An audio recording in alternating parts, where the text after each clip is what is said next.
সরকার আমাদেরকে বলতে চায় জ্বালানির পর্যাপ্ত মজুদ রয়েছে।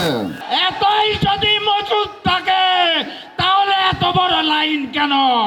মানুষ অত্যন্ত কষ্টে জীবনযাপন করছেন। নতুন হাওয়া ভবন কোথায় সৃষ্টি করেছে? এখন গড়ে 12 থেকে 18 ঘন্টা পর্যন্ত বিদ্যুৎ পাওয়া যাচ্ছে না। দ্রব্যমূল্যের ঊর্ধ্বগতিতে সাধারণ মানুষের দিন খুব কষ্টে কাটছে। তেলের জন্য যেই লাইন প্রতিদিন দেখতে পাই, মানুষ অত্যন্ত কষ্টে জীবনযাপন করছেন। সেই সময়ে সরকার আমাদেরকে বলতে চায় জ্বালানির পর্যাপ্ত মজুদ রয়েছে।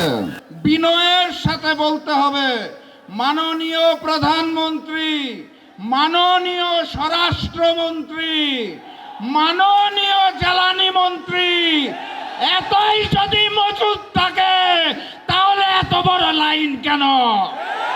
এই মজুদ কোথায় রেখেছেন? নতুন হাওয়া ভবন কোথায় সৃষ্টি করেছেন?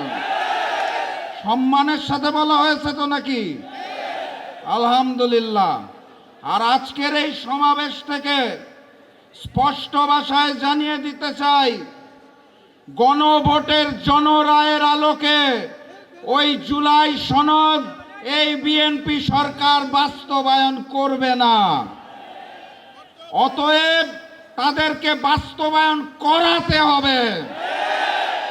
আর আমাকে যারা প্রতিদিন প্রতিনিয়ত হত্যার হুমকি দিচ্ছেন তাদেরকে স্পষ্ট ভাষায় জানিয়ে দিতে চাই, বাংলাদেশের মানুষের সাথে বেইমানি করে দিল্লির সামনে মাথা নত করে আপনাদের মতো প্রতিদিন ধুকে ধুকে মরব না।